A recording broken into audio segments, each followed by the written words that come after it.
But what strikes me about Quentin's comments, I think exactly right, is so many of our problems with the election are really self-inflicted. They're things we did to ourselves.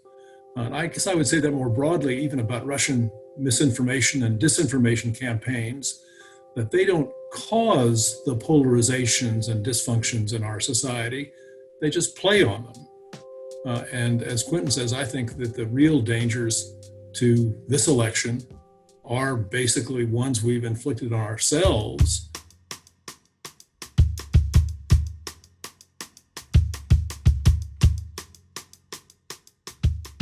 We have a fabulous panel today to talk about the impact of what is an inflection moment in politics, in our lives, with the focus broadly writ on national security. We have a fabulous panel. Kathleen McInnes, non-resident senior fellow at the Atlantic Council, Quentin Palfrey, who is the chair of the Voter Protection Corps, Esther Sperling, who is fellow at the American Security Project and Center for Climate Security, and Gregory Treverton, who is professor of practice at Dornsife College at USC. Our panel today will be moderated by Jen Kirby, who is foreign and national security reporter at Vox. And without further ado, I'm going to turn over the panel and the discussion, which I'm looking forward to Jen. Jen, the floor is yours. I am glad everyone is joining us, and we will get right to it. You know, it's been quite a year, and if someone had asked me what the biggest national security threat was at the start of 2020, I probably wouldn't have said a global pandemic. So for all of our panelists who focus on a lot of different national security areas, I wanted to say, you know, if I had asked you at the beginning of the year what you felt the biggest national security threat was that the United States was facing, what would you say, and how has the pandemic changed your thinking? I guess we'll start with Esther, since the world used to think it was climate change, and that is your focus. Thanks, Jen. Yeah, pleasure to be here. I'm really looking forward to this discussion. And, you know, I think it was climate change for me. There's certainly a number of other issues going on in the world at the time: Russia, China, counterterrorism.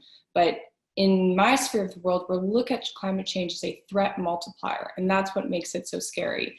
Because it isn't just the impacts of climate change, it's how they impact global stability, how they impact our military operations around the world. And when you have something like a threat multiplier, you're not just dealing with those, you know, singular impacts. So I would maintain that it would still have been climate change for me. I think the other issues were still concerning, but climate change also remains a concern of mine. When you look at something like a pandemic, it falls into a similar type of profile. It's sort of a threat multiplier. When you have, for example, a explosion in Lebanon, it makes response that much harder. When you have a tremendous hurricane season coming at us while also having a pandemic, there's a lot of factors that are going to be very challenging for the public and the military in particular to respond to. Wonderful. How about, who's next? Who wants to chime in? Just thank you so much for the invitation to be here today. This is like really cool to be able to chat with you guys about this issue that's facing our nation and have a fun conversation about this. Fun conversation about a series of serious strategic issues. I should state at the outset that I'm here in my personal capacity. My day job is with the Congressional Research Service. And so I want to be clear that anything I say today is not representative of anything, any views of the US government or the Congressional Research Service or anything like that. So I'm here on my own.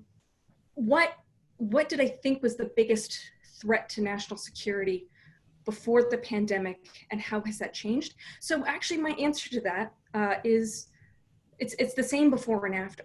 And that is whether our government is structured and resourced appropriately to meet the challenges that we have today, right? So people are policy, and institutions of government help make policy happen, help us define and achieve our objectives for the world, what we want to do, how we want to do it. And for a long time, you know, particularly after the September 11th attacks, we started seeing more and more functions and tasks being taken on by the Department of Defense at the expense of other institutions of government, like the State Department, like the U.S. Agency for International Development. And so we've been starting to see an imbalance for quite some time. There's been a lot of concerns about whether or not we as a government are able to bring it all together at the top and actually achieve our objective. Can we get the State Department and the Department of Defense and other agencies and organizations involved in government on the same page, and then, achieving the objectives we want? So there's been a lot of concern about that for a very long time.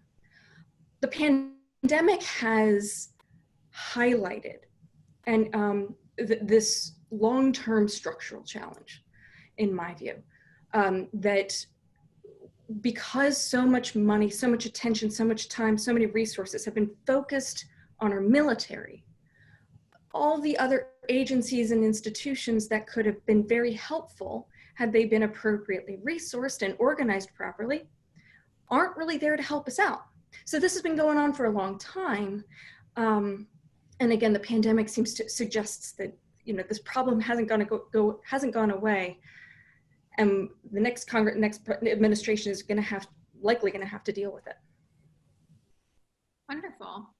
Gregory, how about we go to you? Well, thank you. It's a great pleasure to be here. I think if you'd asked me at the beginning of the year, I probably would have focused on something more traditional in the security realm, like Russian misadventure in the Baltics, for instance. But that said, I was at the RAND Corporation for a long time, running something in the early 2000s called the Center for Global Risk and Security. Harold Brown, the former Secretary of Defense, was my chairman, and we went through an exercise with Harold to try and put security risks to the United States in bins: nuisance, serious, and existential. And this is early 2000s, and in that period we put terrorism in the nuisance bin. That was not what politics would have done, but in fact, if you looked at the numbers, it was in the nuisance bin. The only thing in the existential bin was a pandemic. The only thing that we reckon could change American life significantly was a pandemic. So it wasn't as though this was not on our list, not on people's lists. As Kathleen says, it wasn't given much priority, but we did have both H1N1 and the SARS, and those in some sense should have been for us warm-up exercises, right? Because SARS was lethal, but not very contagious. H1N1 was pretty lethal, not so lethal, more contagious, and it was easy to predict, I think, that the next one might be both lethal and contagious, and that's what we got with COVID. So this should have been on our radar, was on our radar, but wasn't on our radar in any real operational way. It seems to me we got lulled into a false sense of security because both SARS and H1N1 didn't do too much damage. Meanwhile, as we know, our health system is a mess. We spend way more than other rich countries and get worse outcomes. And last time I looked, we were spending something like 2.5% of all that money on public health. So this caught us woefully unprepared and does take us into the question for today, I think, which is how should we think of security, even national security, in times when over the long run, surely Esther's right that climate change is the biggest danger to the planet. And in the short run, we now have had this COVID crisis already, it seems to me, qualifies in terms of needless loss of life as the biggest government failure in the history of the Republic. And we also learned some lessons from that. That is pretty heady. Quentin, I will let you clean it up. Thanks so much. It's a real pleasure to be here. So, I mean, I think that our democracy is under attack. And I would have told you, if you'd asked me a year ago, that some of the issues that have plagued our elections over the last few cycles represent a significant challenge to the integrity of our democratic institutions.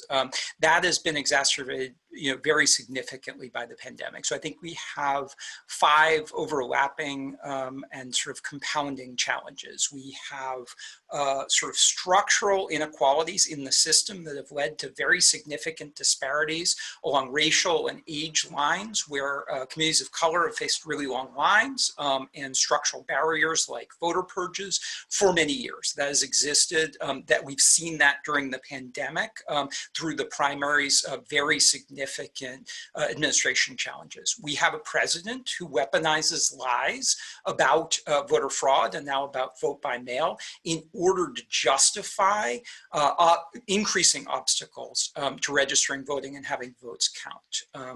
We have foreign adversaries who, as recently as the last election, demonstrably attempted to interfere in our election, and we see that interference continuing. We now have this pandemic, which has forced states and local governments to dramatically transform their election systems in real time, and we have a president who has made it very clear that he is going to contest the outcome of the election if it doesn't go his way. And so I think that over the next 80 days or so, our democracy has an extraordinary stress test. And in many ways, the future of our national security depends upon our ability to make sure that we have a free and fair election that is accepted by a majority of Americans as a legitimate result. Wonderful, thank you. I would say, if you asked me in 2020, an accidental war with Iran, but my thinking has changed as well. And I have to say, given the challenges that Quentin, you just mentioned with voting, I'm starting to see it as election security kind of broadly, and sort of just trust that when we get the results that all of America is going to go along with them is definitely rising to the top of my list. And obviously we're in a pandemic where we have so many questions about public safety. And I'm curious if we do think that, trust in free and fair elections is critical to our national security, what do you think the biggest challenge is going to be in voting in the pandemic? And what does the government need to do to kind of get on track to make sure that happens? So a lot of the conversation over the last few months during the pandemic has been around the question of vote by mail. And part of this is because it's a very effective strategy for increasing access to the vote, and it very much pairs with the kinds of circumstances that we're running into.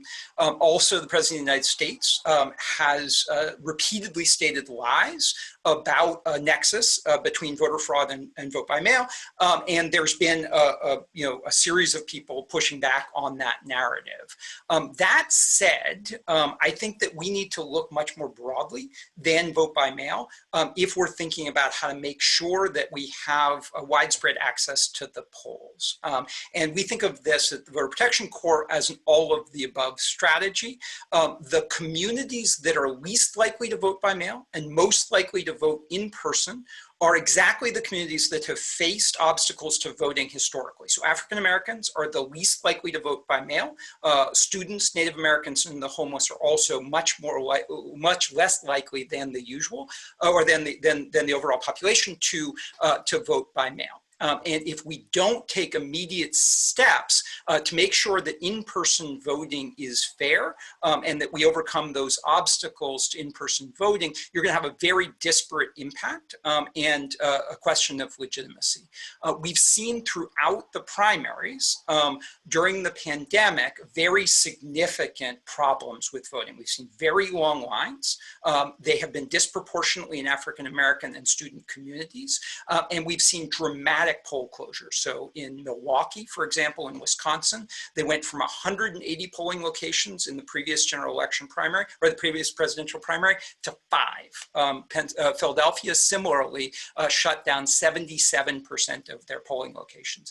And that polling place closure and poll worker shortages actually represent, I think, sort of the unsung greatest challenge to this election. We need to make sure that when people show up at the polls, that they have a safe voting experience, but they also are able to do it quickly and fairly and don't run into disparities.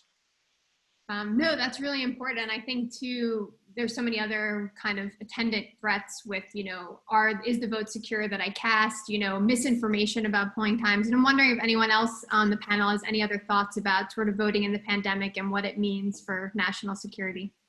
What strikes me, I was fortunate enough to be chairing the National Intelligence Council in the second Obama administration. And the last thing I did there was oversee the preparation of the report about Russian intervention in our 2016 elections, which was fairly crude, but we didn't pick it up in time. We should have known about it several years before 2016. We didn't. So that continues. That's a danger. But what strikes me, particularly from Quentin's comments, is that while Russian meddling is something we need to be concerned about and need to try and make people more aware of, since it's really not something the government can do, it requires basically all citizens to be aware of what's going on. But what strikes me about Quentin's comments, I think exactly right, is so many of our problems with the election are really self-inflicted. They're things we did to ourselves. And I guess I would say that more broadly, even about Russian misinformation and disinformation campaigns, that they don't cause the polarizations and dysfunctions in our society. They just play on them. And as Quentin says, I think that the real dangers to this election are basically ones we've inflicted on ourselves. And with, as he says, a president who continues to prepare the way to say the election is illegitimate, we know this is going to be, I think, a constitutional crisis. If you think about our national security, in some sense, our national security is the image we portray in the world. And at least for much of our history, we've been thought of as competent and maybe even sometimes as relatively democratic. And now, as the world looks upon us, we're neither of those. COVID has had a huge hit on the image of the United States as, if not always nice, at least pretty efficient and pretty effective. Absolutely. I think that is a very true point. And I wonder, when we're thinking about these big threats, obviously one of the areas where US leadership has definitely taken a back seat in this administration has been on climate change. And Gregor, you mentioned sort of the existentialness of a pandemic, which was seen but not necessarily prepared for, and how climate change kind of fit into that. And Esther, I wanted to go to you to see if you think that in going through this pandemic and people realizing that we weren't prepared and weren't ready and didn't have the resources, if it might actually be a good thing for how we think about climate change and may help our rethinking in terms of national security of how we approach that. Yeah, thanks, Jen. I definitely agree that existential threat concern, and as Greg mentioned, the buckets, I think climate change gets into that bucket now that people are realizing more and more just the impact it's going to have. And I agree. I think the pandemic in a world where there's very few, silver linings, and I don't know if this even counts as a silver lining, but I think it has helped open a conversation about a broader definition of national security. We can't define it solely based on just guns and bombs. It needs to include things like pandemics, things like climate change. There's just so many different concerns that relate to, unfortunately, our continuing, being a premier within the world. And that includes things like addressing climate change. And again, the pandemic should be our focus right now, but we also have to start planning for these other existential threats like climate change. And hopefully you'll see more and more of this being incorporated. I think there's been some excellent progress made both here in DC and around the country. A lot of my favorite parts of my job was working in communities, talking to people about climate change. And it's growing and understanding. And I think that growth and understanding of the importance will help expand in the national security community as well, the importance of things like pandemics, climate change, and more non-traditional security threats. Anybody else have any thoughts on climate change or how we should think about national security in terms of climate change? All right, well, I will segue then actually to Kathleen on this one, since she talked about planning and resources and things that sound very overwhelming for those that aren't the guns and bombs, but how we think about where we should put our money and how we should staff our government so that we're prepared for these threats. But I am sort of curious in that sense of when we have a very expansive view about national security, if everything sort of fits in the bubble, if we do actually have a lot of trouble distinguishing what should be a priority, what should count, where we should put our resources, and how we can fix that and how we should think about that moving forward. Well, Jen, you just hit the nail on the head, right? So how, if everything is security, then nothing is security. If everything becomes, you know, there is an inherent, arguably an inherent danger in conflating security with everything else that government needs to do. One of the reasons that, in my view, or that we are seeing this, you know, that everything is becoming a national security challenge, everything is a national security threat, is because over the past 20 years, if not longer, more and more money has been going to the Department of Defense. Things get justified in terms of national security challenges and problems. And if it wasn't a national security challenge, it was a lesser priority in the racking and stacking of how budgets are done. And frankly, you know, in Washington, if you don't have dollars associated with a program or project, it's not really important. It just doesn't really register in the system. That's probably a structural defect that needs to be addressed as well. But so we've been seeing more and more tasks, more and more responsibilities, more and more things migrating over to the military and migrating over to the Department of Defense, which, you know, may or may not be the right tool to manage a lot of these challenges.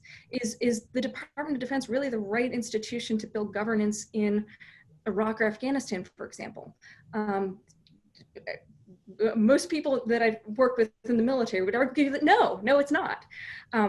So that's a significant challenge. I think it's also worth noting that in the FY20, so the fiscal year, last year's budget, right? When you looked at how much the government is spending on national security versus non-security things, programs and plus, basically the Department of Defense is half of what the government spends on that it chooses to spend on discretionary spending, right? Half of that, you know, there's what the government spends on organizations and agencies that are not a part of the Department of Defense, but are in national security. It's like a third of what the government spends. That's a huge resources imbalance. And for like us DC national security wonk nerds, those are flags that maybe the way we're allocating resources, the way we're thinking about these problems, and the way we're structured to deal with them is not necessarily in balance. And jump in on that, Jen. Just to follow up what Kathleen said, the temptation always in Washington would be to say, as we did after 9/11, let's create a Department of Homeland Security, in this case, a Department of Health Security. That was probably a mistake the first time around. I think it would be a mistake this time around. She is certainly right that money needs to increase. And the idea that health is a security issue needs to be important. Embodying that in a department is probably the wrong way to go. If we could find other ways to increase spending, I think it's probably the wrong way to go for a major other reason, and that is that this is not just a government problem. Health is primarily a private sector problem. And so what's really needed is to build these bridges and cooperative efforts that didn't really work very well, haven't worked very well so far in the COVID pandemic, more durably for health issues. As I look back on the history of this pandemic, the first warning that got to Americans was not from the government, it was from ProMed, the NGO that sounded the warning at the end of December last year that something unusual was going on in China, and that was a warning for us. So what's really needed is new ways and new thoughts about how we put the government and the private sector together in a more durable way. What tends to happen with the health so far has been that we have a fire drill when some disease breaks out, and then once the disease is contained, everybody goes back to business as usual. We don't spend government money on public health. and those connections are there between public and private, but they get more attenuated, and we lose our institutional memory. And just to add on as well, oh, sorry, Kathleen, you can go as well if you like. Just really quickly to add on to what Greg was arguing, the other challenges that the United States is facing haven't gone away, right? China is still a major strategic competitor, and that relationship is changing daily. Russia is still revanchist. It's still creating trouble in Central and Eastern Europe and at home. The lines between war and peace are getting blurred. The lines between what is a foreign issue and a domestic issue are getting blurred. And so we've got a government that needs to be able to walk and chew gum at the same time. And the way the system is organized right now, it doesn't look like it's capable of doing so yet. And just to add on one more thing, completely agree with Kathleen and Greg's points too, of, you know, everything can't be mitigated into the DoD or Department of Defense. And particularly, as Kathleen said, a lot of times just following the money trail is what a lot of, you know, groups are doing. I think to clarify, the important part is for things like climate change or a pandemic to be integrated into the policies or processes and develop, you know, these interagency relationships that we need to make sure that these types of issues, you know, it's not the DoD's responsibility to solve climate change. No one is asking that. It's certainly not their job. And it's not their job necessarily to solve the pandemic, but they have to figure out ways to deal with when, you know, for example, Tyndall Air Force Base getting wiped off the face of the earth in 2018 from hurricanes. That's something that they need to prepare for. And that's something that can't be just we'll just, you know, deal with it when we get there. So climate change needs to be integrated into the policies and planning, so that way it's pre-prepared instead of just reactionary. I mean, it's really all important points. Like, our generals should not be in charge of our public health, and that we should be a little bit more sort of thoughtful in how we prepare for the next pandemic. As Gregory said, you know, we don't necessarily want a health security department, and we don't want a complete reorienting maybe in the way that happened with after 9/11 and terrorism, when we changed our agency processes and how people as citizens reacted to threats.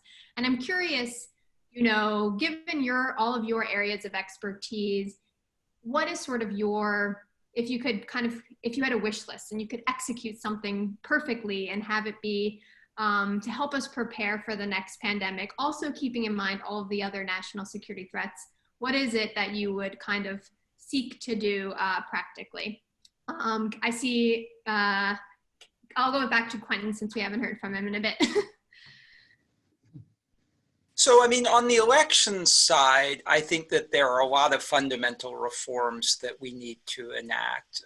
And I think that fundamentally, we need to overcome the disparities that different kinds of Americans face in voting. We need to actually make sure that there's a relationship between what people think should happen in their government and what those outcomes are. And I think that we have a real challenge when there are structural obstacles that disproportionately affect certain groups that cause a disconnect between what people actually intend to happen with their government and what does happen. And unfortunately, there are a series of distortions in the system that have made those more likely. So gerrymandering is one, campaign finance is another, some of the ways that the census has not worked well is another. And so I do think that we fundamentally need to reform our democracy to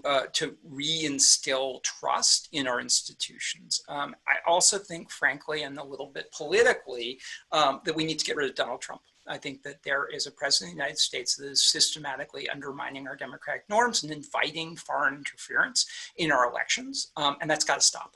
And we have to heal our democratic institutions. I don't think this is sort of a case where both parties are equally to blame. At that point, what strikes me, let me start with climate. What strikes me is my generation can make a lot of progress on the environment locally, state by state. So the air I breathe in Los Angeles is a lot cleaner now than it was 20 years ago. What's striking about the climate crisis and about the pandemic is they're inherently international. They can't do these things nationally. So it can't do climate change, can't combat pandemics nationally. It's got to be international, got to be global. Unfortunately, in the current moment, we seem to have gone into a national fragmentation around the world with people sort of begging thy neighbor, trying to do the best they can. But in principle, in the long run, this has got to drive us, it seems to me, to global international arrangements. Climate change especially, but pandemics as well, can't be done nationally. So I hope one of my hopes for this would be that we'll slowly learn that lesson after having gone through a kind of nationalist phase in many countries, particularly our own, that we'll learn that lesson, and that will spur us to build better, not just abandon the WHO, but make it better because we need it. The other is, I think, the recognition that this does cut across public and private in ways that we haven't been used to before, that are uncomfortable, require new kinds of arrangements. So those my two watchwords would be, it's global, not national, and it's public and private, not either or. Kathleen or Esther? Sure. I'm at the Congressional Research Service. We're prohibited from making recommendations. So, but if I wasn't a CRSer, this is what I might say. First, what Greg said, I completely agree with. This is an international and transnational challenge, and our alliances have been on the ropes for quite some time. A lot of our alliances, we've been focused on nitty-gritty nitnoid questions like cost sharing, as opposed to bigger questions like in DC we call it burden sharing. These like what it is we are trying to do with other countries and how we can all work together to achieve that, irrespective of how much money you're spending on defense or bases or whatever. So our alliances and that system's been on the ropes for a while, probably taking a hard look at that and seeing, how we can revitalize our alliance systems that have frankly enabled the United States to be a global leader since the end of World War II. I'd also suggest that we ought to take a hard look at resilience in this country. And what, again, woke dorks argue about what resilience means, because it's a squishy term, but in this context, I mean things like stockpiling medical supplies, using the Defense Production Act, making our society less vulnerable to these kinds of big shocks. And the National Intelligence Council predicts that this is probably not going to be the only major pandemic of our time, right? But the intersection between human and animal health, we're getting more connected. So we're likely to see these kinds of scenarios play out in the future. We ought to get ready. And what's really interesting about what resilience means now, like after 9/11, remember resilience was go shopping. Nothing changes. Pretend like everything's normal. Pandemic, lifestyle change. Everything changes. We're not quite used to this yet. So we need to start getting ourselves and our society ready for these kinds of shocks that we're likely to see in the future. And again, what Greg said about public-private, completely agree with. We need a whole of society effort and we need a whole of society effort to think through what we want to accomplish in this world and how to protect what we prioritize and what we value. We haven't had that kind of dialogue in quite some time. It's probably time to start having it. Yeah, I completely agree with some Kathleen and Greg's points, especially around Greg's comment about the inherently international. I think it's really important that we continue to build our alliances back up from where they were and where they are now, and build these systems in place so that if we're dealing with climate change or a pandemic or instability in one part of the world, we're prepared and have those alliances in place to be able to communicate with our friends and allies, and some of our not friends too, maybe, of just having that open avenue to be able to have those conversations. I think also, Kathleen's point about building resiliency, that's critical for the US, but particularly for the most vulnerable, because pandemics, climate change, they hit the most vulnerable. And in our country, that not only is a terrible thing to just happen to people and our fellow citizens, it also undermines our own stability, our own ability to operate and act as a normal, what we would consider in the US a normal society. If we can't protect the most vulnerable, we're not going to be able to have stable elections, and we're not going to be able to have the things that we hold dear. And I think it's important for us to remember that when we're building that resiliency for our larger communities, we also have to really focus on the most vulnerable to make sure our country can continue how it is and become a better place than it was in the past. I think that was a perfect note to leave it on. I think that wraps up this portion, and then we go to Arun Singh, the WGBH moderator for this program, who's gonna, I guess, take some audience questions. Thank you so much, Jen, and thank you all for being here as panelists with us. So for this next portion, what we'll do is first we'll hear from 4 different students who have their own questions for the panelists, and then we are opening up this to all of you guys. So please ask in the Q&A. If you don't hear me ask your question up here right now, our professors are working to try and answer them, so hopefully you can still get your question answered. But while our students are getting ready, Quentin, let me direct this question to you. We know we will likely have to wait for answers to who won. Can you talk a little bit more about how long we might have to wait, what states might take longer than others, and what the reasoning in sort of a delay between election night and actually getting the results in the election might be? Yeah, so I'm deeply worried about this. So the president has made it clear that he is going to oppose and contest and question any outcome other than his own reelection. And I think that we're likely to see a lot of difficulties in transitioning to a much more significantly vote-by-mail election system in a lot of these states. So if you saw, for instance, the Iowa caucuses, even in a small setting, transitioning to a new system quickly is often quite buggy. Now you have a large number of states that are transitioning to a dramatically different system, learning on the fly.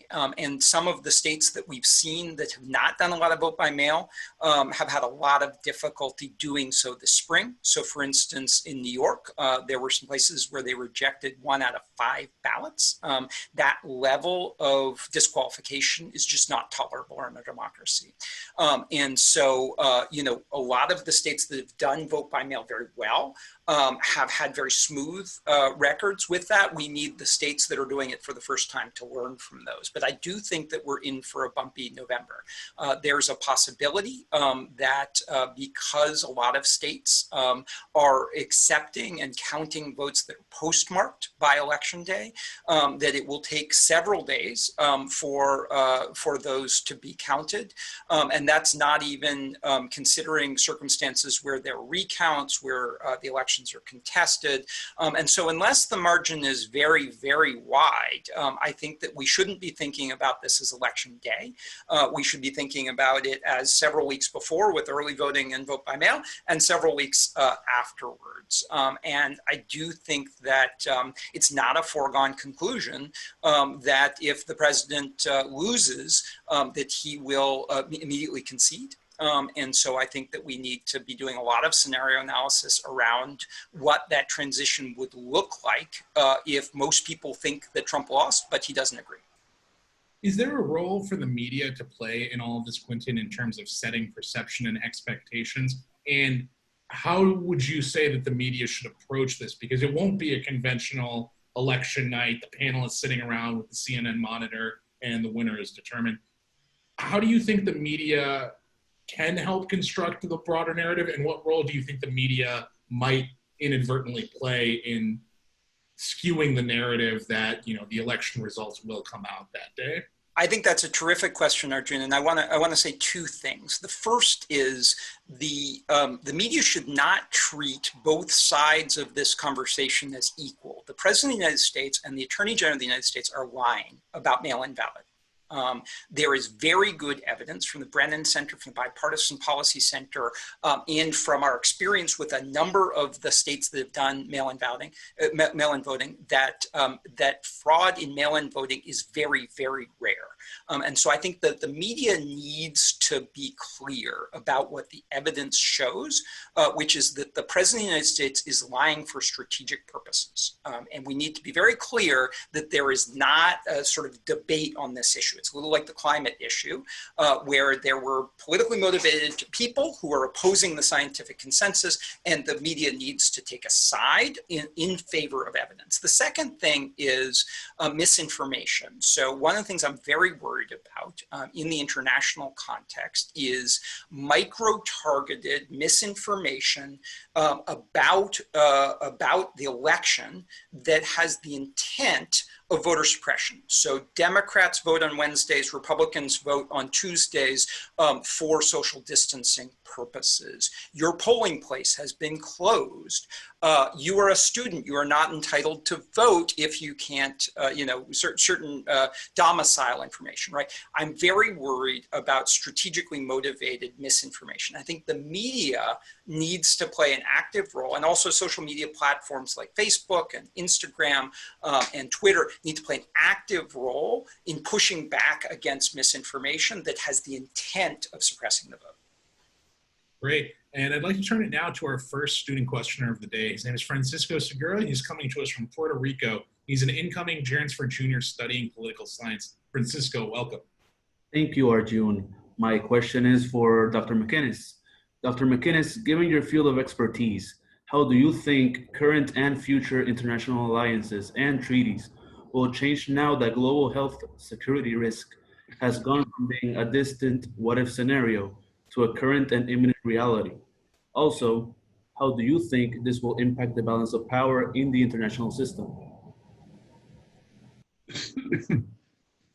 Well, that's a small question. So how is COVID, how this pandemic affecting our alliance systems? Let's take NATO, the North Atlantic Treaty Organization. That's our closest security relationship that we have with our European partners in Canada. It's been in existence since '49, and it's primarily over its history been focused on pretty narrow military security and defense issues, right? So how do you prevent Russia from invading Europe? That was one of its major purposes during the Cold War. And at the end of the Cold War, it started doing things like crisis management in the Balkans. It did, eventually got itself involved in Afghanistan, doing the major stability operation and counterinsurgency there. But even during that time, we started to see a little bit of tension. Allies in the north of Europe were really concerned about a resurgent Russia and Arctic security and climate change. Our allies to the south, Italy, Spain, France to some extent, were much more concerned with radical Islamic terrorism and migration issues.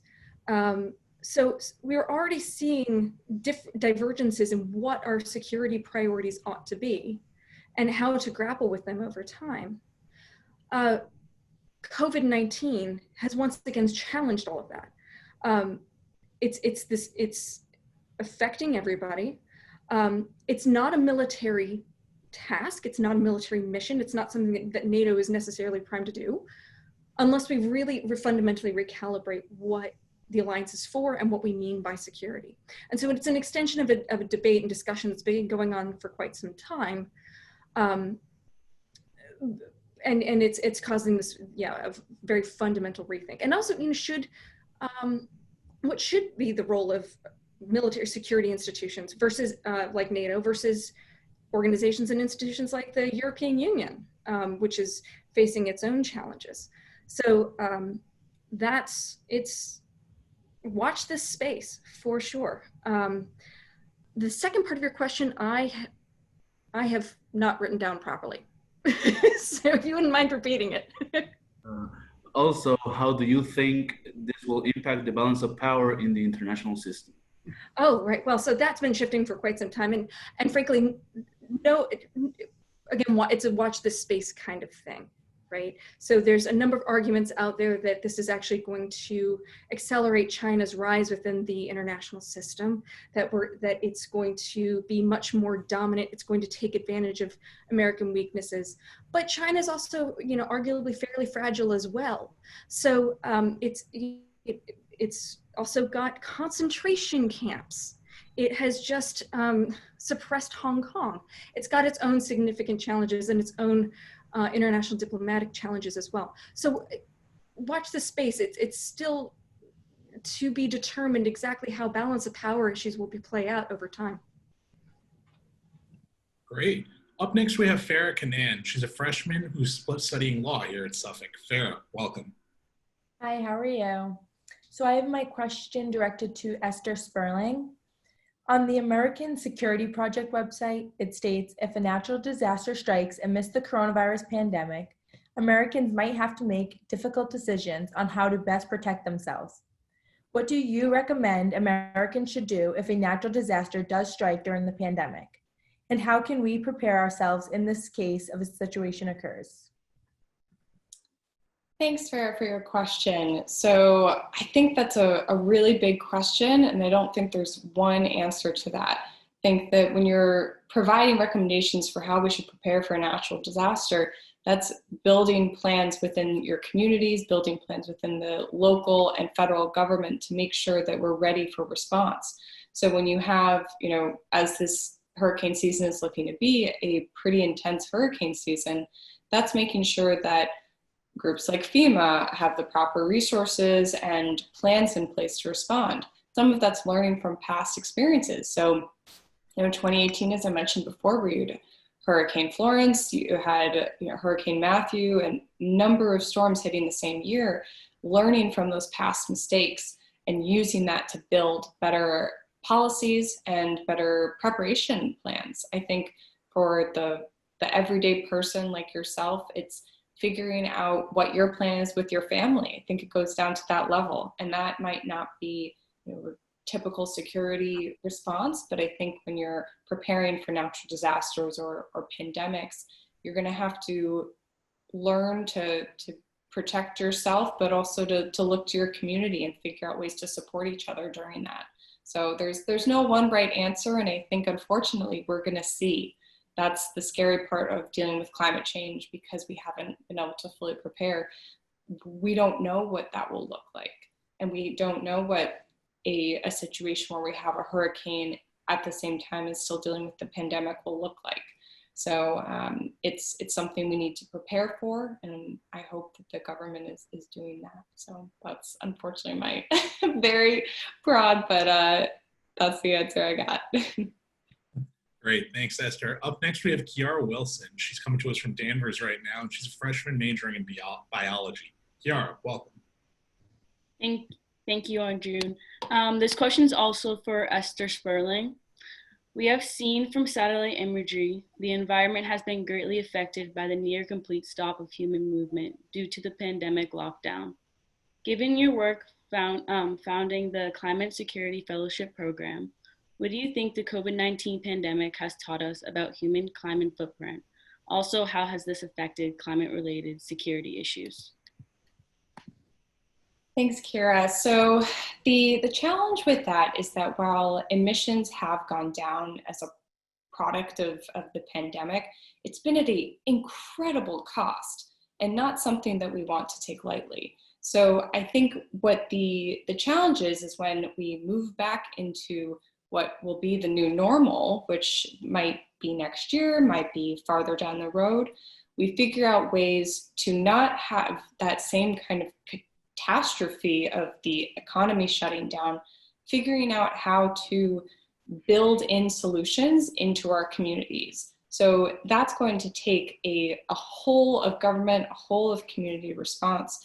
But I think there are so many growing opportunities both in new technologies and in awareness around the country around climate change, I don't see response becoming that economic burden that we have it right now, economic and life-based burden.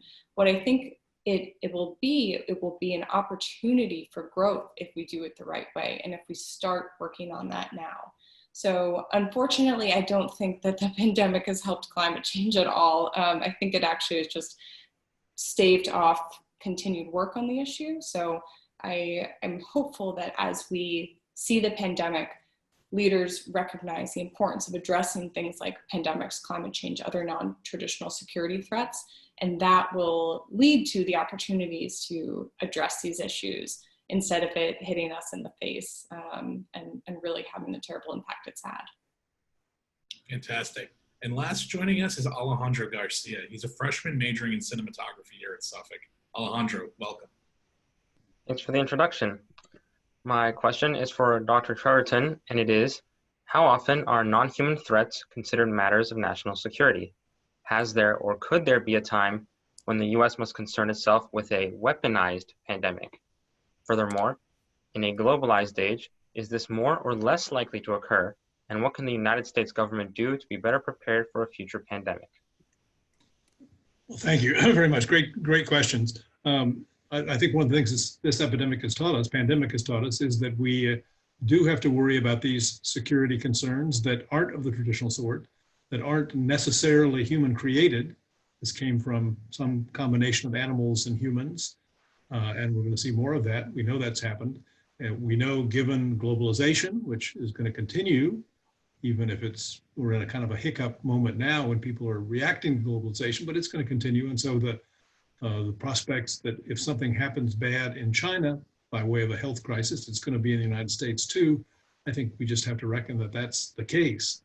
And that seems to me to, as we've suggested earlier, ought to drive our attention to these issues, these inherently global issues, climate and pandemic, ought to drive attention to those up and ought to push us to build better international arrangements. When I look out, other panelists have talked about this, when I look out, our international architecture is still mostly a product of World War II and the Cold War, right? We have the Bretton Woods institutions, we have NATO, and they've all adapted, but they haven't adapted, it seems to me, to two big things that have changed. One is we now have rising powers like China that are still underrepresented in those international institutions. And the other is that we now recognize that the private sector is very important in so many of these questions, particularly health and also climate. And it's not really represented. At the end of the Obama administration, I was sitting in a deputies committee meeting about partnerships and alliances. And at one point in the conversation, I ventured to say, well, what about the private sector? And everybody said, yeah, really good point. Within 2 minutes, we were back into the same old intergovernmental conversation about international institutions that we were in before. So what I hope this does is drive us to really think, given that these are inherently global problems, in that sense, it's not a choice for us whether we're going to cooperate with China. It's an imperative. We got to do it. We got to find ways to work with them.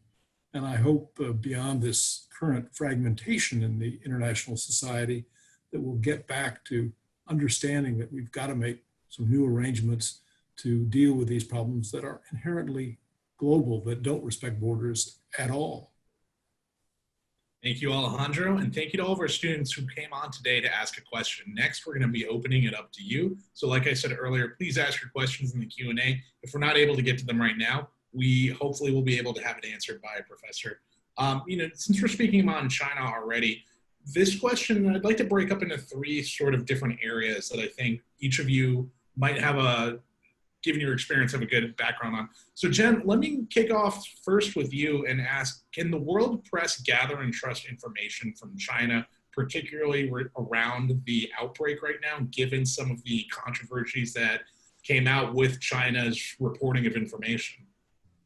I think it's a really tricky question, and I don't necessarily know if there is the perfect answer. I think my general rule would be to be very skeptical of anything that China says, because they're very conscious of their image in the world and they want to be seen as having handled the pandemic. And so right now they're pushing very hard how much they have it under control, how they're going to, help the world to get a vaccine. So do I think that we should not listen to China at all? No, but we should definitely be skeptical of what they say. And we should also, when considering what China says, think of what our own US government is saying and what their agenda is. So speaking more broadly, when we look at things like Hong Kong or what's happening with the Uyghurs, and when we hear, our US government kind of put pressure on China, we also need to be skeptical there too, because they have political considerations when they go after China. So it's a very, very knotty question. So the answer is be skeptical of everyone. And Kathleen, I'd like to direct the next component to you, which is, can economies who use China as a manufacturing hub leverage this economic influence to make China a better actor in terms of the relationship between the nations and them? I have to say that my expertise is not necessarily on the technological capabilities and what they, how they play out, or public-private partnerships and how they can leverage Beijing. I mean, my sense watching the Huawei debate, the TikTok debate that's playing out, it does appear that there is limited leverage, but I would have to defer to other folks who are much better versed in that particular issue than myself. I would, however, suggest that all of this points to the game that's being played is playing out in the political and economic spheres of our society, right? It's not playing out necessarily in terms of direct military competition. Right? So, some people call it political warfare, some people call it gray zone warfare, but the long and the short of it is that we have prioritized conventional and non-conventional times military power and spend upwards of $700 billion a year towards that, when China and others appear to be playing a game that doesn't have anything to do and wouldn't necessarily calculate or elicit a military response from us. So are our resources, are our programs, are what we're trying to do, is it really aligned with the challenges that we're facing? Are we really structured to be able to meet political and economic warfare challenges? I think that's probably a central question that the next administration really needs to grapple with. Greg, what about you? Do you think that there's tools that we have at our disposal as a nation to maybe bring China onto a playing field that we would feel more comfortable playing in? And what would those be? It's a real good question, and one that's hard these days, particularly in Washington. We're so kind of anti-Chinese. I think Mr. Trump was probably right to say, I need to get China's attention. So one round of tariffs probably wasn't a bad thing to do to get their attention. But then he squandered that opportunity by continuing tariff wars, by making war on allies, including through tariffs. What needed to happen then was a coalition, because other countries care about the same kinds of intellectual property theft and other things that China does. So what should have happened was a switch to coalition building. It would have been nice if he hadn't left the Trans-Pacific Partnership, because that was a natural coalition of countries that was concerned about China and China's bad behavior. So I think there are points of leverage there, but they're not ones that are easily adapted by first destroying alliances, offending our allies, and shouting, calling names. This is a patient process. And I think we've seen some backlash on lots of issues, some backlash in many countries to the China trumpeting how well it did during the pandemic. They've recognized that China actually set this thing loose on the world, and also haven't been all that great in delivering relief and medical supplies. Lots of them have been defective. So there's been a backlash there. There's also, I think, been a backlash in the Huawei case, where a number of countries have understood that this probably is a vulnerability that they'd like to avoid if they could. Again, we have sort of, in the United States, shot ourselves in the foot by not having a really good alternative to the kinds of things that Huawei brings to the 5G generation. So I think, again, lots of this goes back to paying attention to alliances and paying attention to the things that make us able to contribute to those alliances instead of this kind of bouts of vilifying everything China does and calling them names. And Esther, I'd love to turn to you now, and if you have some thoughts on that, absolutely, would love to hear that too. But also, we heard a lot in the presidential primaries, the discussions of the role China will play in a partnership in figuring out climate change, figuring out solutions to climate change. Where do you think the role for China is in working on climate change right now? And how do you think that the United States is currently approaching that relationship when it comes to climate change? And are there things that perhaps could be better done? Thanks. Yeah, that's a great question. And I think it's particularly relevant as Greg was mentioning, we pulled out of the Trans-Pacific Partnership, TPP, and who was offering to, lead, to take our place and come in and lead? China was. So these kinds of situations, I think, is what we're seeing in the climate world as well. So when the US is not a part of a lot of important negotiations, whether it is the Paris Agreement or whether it's just on a bilateral basis talking with countries like China that are the largest emitter, we need to have them part of the conversation. And I think it is a really challenging time to have conversations with countries like China or Russia or other entities that we're in a kind of baseline, and not disagreement, I think just a competition with. And how do we incorporate them into those discussions while still recognizing that we aren't going to be able or want to provide all of our information to them or have them provide all their information to us. So I think China still has a role to play. I think it needs to be part of negotiations. It needs to be part of discussions that we have when we're planning out our own hopes for how we'll handle climate change and pandemic. And I think the US is unfortunately not in the right position for that right now. We need to go back to building our alliances, to opening those communication lines with whether it is China or Russia or other countries. And hopefully, as we can build back those relationships, we'll be able to address this holistic, whole world existential threat of climate change and also a pandemic. Those are two, again, really similar issues, and they're just both near and far concerns that we'll be facing. So I recognize the huge challenge of working with China right now. It's still a threat to our country, but we need to figure out a way to still have communication lines with them to address these concerns and threats. And Quentin, I'd love to turn to you. And actually, you previously worked in the White House Office of Science and Technology Policy. We've heard a lot of discussion when the tech CEO sat down in front of Congress about concerns that China is either stealing innovation from the United States, but also in a long-term sense, some are worried that the United States is falling behind in the race to develop good artificial intelligence to a place like China. What do you think of the merits of those arguments? Is there merit that we should be concerned of theft of American ideas? And in that competitive space, do you think it is a competition with China in terms of artificial intelligence? Where does the US stand in that? And if it's not a competition, how is that sort of scientific partnership going right now? Yeah, so thanks for the question. Yeah, I did have the honor to work in the White House under President Obama. I think that one of the areas where we've slipped over the last 4 years is in our soft power. So one of the things that the United States has had over the course of much of the last century is the ability to point to our vision and our democracy relative to regimes like China that don't play by the rules in the international system and say, we can lead the way. And that we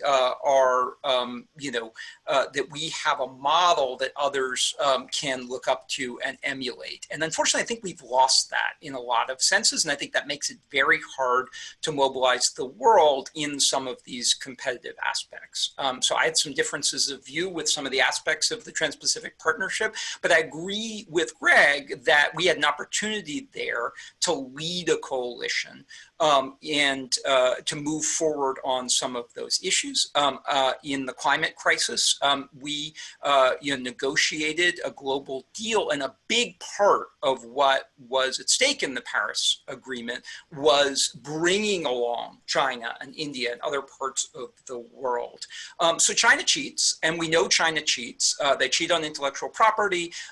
They are racing with us on clean energy and artificial intelligence. And if we're going to win those fights, we need to do it both by investing in new technologies and also by being better, by having a democracy that we can be proud of and a role in engaging with our allies and leading the world on some of these issues. Otherwise, we won't win these races, and we won't deserve to win those races. So I think there needs to be a real about face in the technology sector and in the climate sector in terms of US leadership and US policy. And I hope we'll see that over the next 6 months.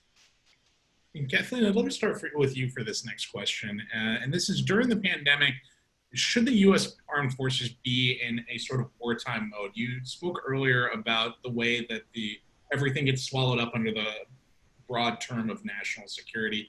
What do you think of the idea of President Trump declaring himself a wartime president to deal with the pandemic, and tapping this wartime mentality to deal with the pandemic right now?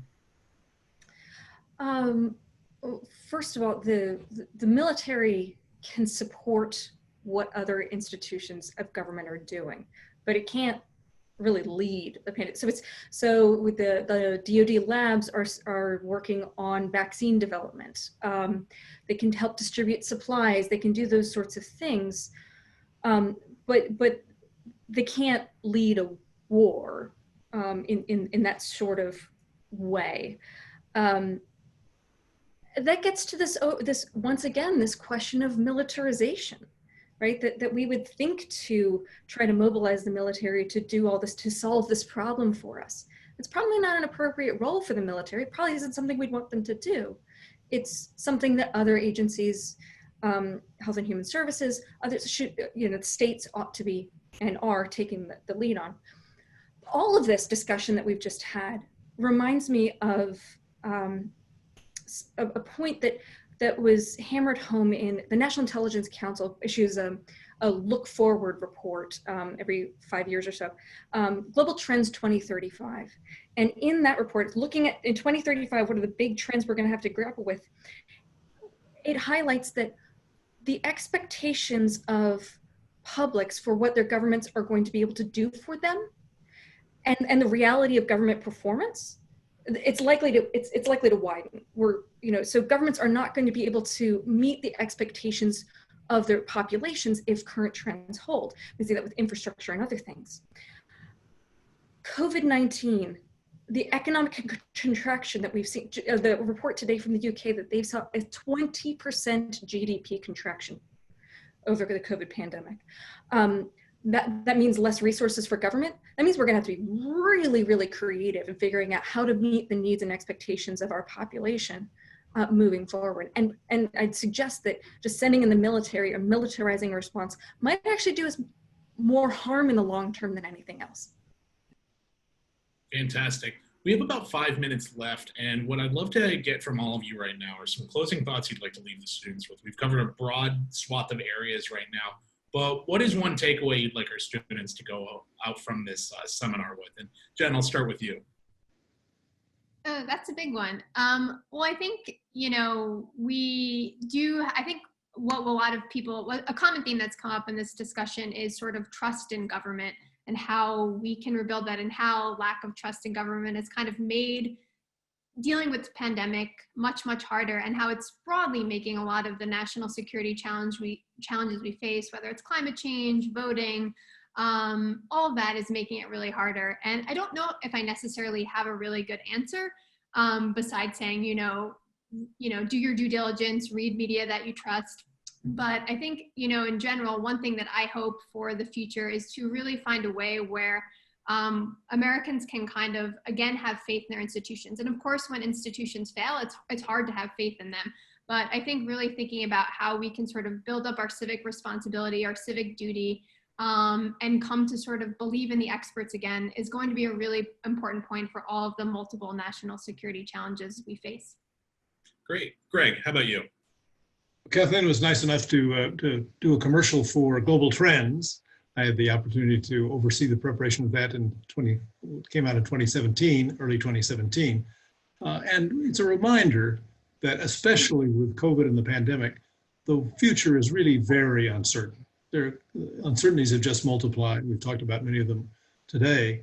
And so I think rather than trying to predict the future, the right thing to do is really live the questions, to recognize that the future is uncertain, but that how it turns out is substantially in our hands and the hands of especially students who are watching this.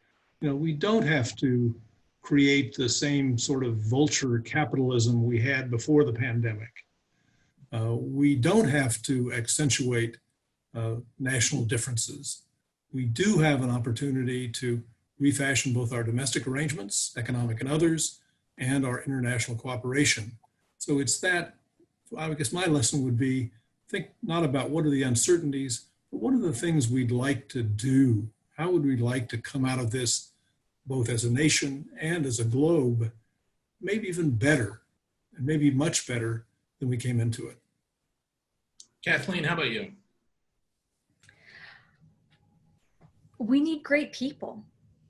And I hope that students listening in today are, feel the call and are inspired to join the team. We can't make this vision happen. We can't be more resilient to climate change or pandemics. We can't deal with the strategic competition effectively unless we've got great people. And I hope that you guys are inspired to join us. Quentin, what about you? Closing thoughts? So I think that there are some things that we see as core to being American, right? Our system of constitutional democracy, the ideal of racial and socioeconomic equality, the idea that the U.S. Is a leader in the world, the idea that the U.S. can take on grand challenges through innovation and grand challenges like climate crisis. All of those issues are on the table right now in our democracy. And we have a choice to make as a country, and each of us has a role to play in making sure that the right answer happens. We need to make sure that this democracy works, and we're going to have to fight for it. We're going to need to make sure that we're actually truly equal. And issues like Black Lives Matter, but also disparities in our elections, bring those issues to the fore. We're seeing, as we've talked about today, a challenge to the idea that the U.S. is a leader in the world. We need to engage with our allies and lead the way. And as Esther has very articulately pointed out, we're facing an existential crisis on the climate side. We need to innovate. We need to lead to take on those challenges. And you have an opportunity, we all have an opportunity to decide whether we live up to that vision or whether the forces that are pushing back on this notion of America win. And those are questions that are really on the table right now. And Esther, we'll finish with you. Closing thoughts for our students? So I think two things. First, continue to educate yourselves. The fact that you're part of this course and are learning is critically important on every range of issue, particularly when it comes to these existential threats. But I also want to say to learn how to communicate with others. So as I mentioned before, part of my role has been traveling the country, talking to people about climate change. And that conversation often takes coming to people where they are. So that's looking at these issues at also a local level and recognizing the challenges we face. Tackling climate change, tackling a pandemic will not be easy. There will be lives lost, there will be challenges we face, and we need to hear people's concerns and develop solutions to address those concerns. So when you're communicating with people, disregarding people or yelling at people isn't the solution. We need everyone on board to address these threats, and that involves having a conversation and talking to people where they are. So I encourage you to learn how to continue to communicate with people as you continue to educate yourself as well. Great. Well, thank you so much to all of our panelists who joined us today. Thank you, Jen, for moderating that first section. I'm going to turn it now over back to Professor Coolidge, and thank you all for watching today. Thanks, Arjun. First, I want to echo your thanks for all of the panelists who joined us today, who came into the classroom, and for all of the viewers who came into the classroom with our panelists and with our students in order to discuss exactly how broad the topic of national security actually is, the multiple challenges that we face as a nation, and what I appreciate especially is sort of the call to action that all of you echoed. There is a role for students. So I would like to invite everyone to return here next week for our penultimate episode in our 9-episode series. And we will do exactly what I think Greg told us not to do and think about what the future holds given this inflection moment. So we are going to put on our crystal balls, and I hope that everyone will join us next week. Thank you so much for being part of the class today.